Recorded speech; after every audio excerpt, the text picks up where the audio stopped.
Howdy, the multiplayer servers aren't up just yet on Xbox One, so we thought we'd put together some single player impressions of our time with the campaign. This was written by Ashley Bates, who you can check down below on Twitter. Disintegration's core premise sounds like a drunken hypothetical question. If you could put your brain into a robot body, would you?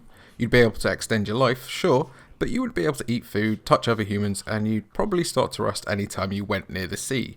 Honestly, it might be better off just staying as a meat bag. Whether intentionally or not, Disintegration's story themes and gameplay pair off brilliantly together, as both represent blending two different forces into one whole.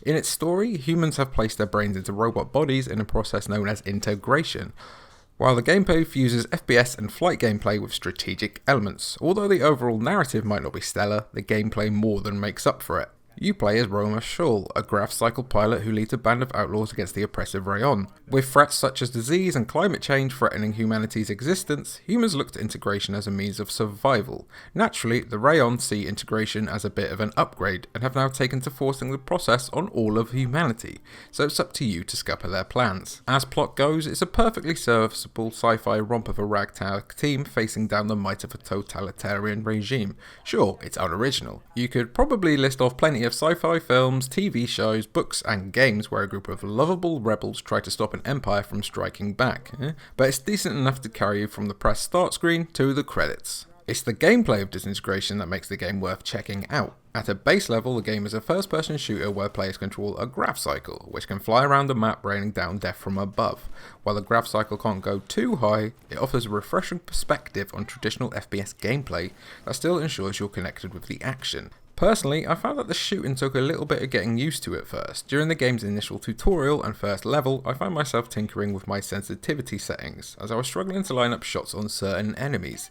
However, after a couple of hours of getting to grips with the game's mechanics, everything began to fall into place. On top of that, Disintegration adds some small strategic elements to the game, as players are given a squad of up to 4 units to command in battle. These units come with their own loadouts and special abilities, and are absolutely invaluable when it comes to turning the tide in a fight, especially during those early moments if you're still getting used to the aiming. Commanding your squad is incredibly simple, as it only requires a simple press of the right button to perform context-sensitive actions. If it's an open space, the units will move there. Tag an enemy and the unit will converge on them with everything they have, while you can also use your squad to complete certain objectives or open collectible caches. It's up to you how you choose to play Disintegration, as you could either try to one-man army the entire Rayon forces, with your squad running along behind trying to help as best they can, or you can hide behind your squad, issuing orders like a disinterested military commander sending troops out to die.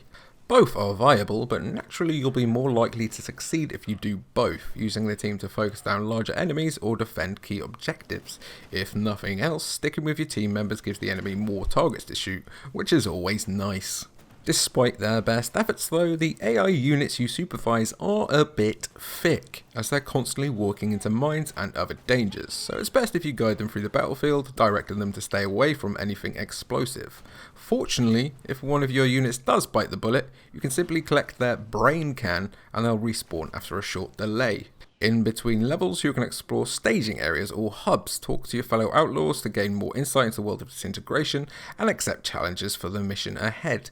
These challenges, along with certain caches you find during the level, will reward upgrade chips that can be used to improve the stats of yourself and your squad, though you'll need to level up by collecting salvage to unlock the upgrade slots themselves. Improving the abilities of your team is great and all, though the campaign structure makes upgrading more of a hassle than it should be. Each level offers a different crew setup along with a different loadout for your grab cycle, meaning you can only upgrade whoever is in your squad for that mission. For some missions you'll start out with no crew members at all, which means no upgrades at all. Not being in control of your loadouts feels somewhat unsatisfying too. Certain missions will equip you with light machine guns and rocket launchers, while others give you a pair of rifles and a healing gun. There's a good selection of weapons that you can utilise throughout the game, but it'd be good if Disintegration allowed you to put together a setup that works best for the player.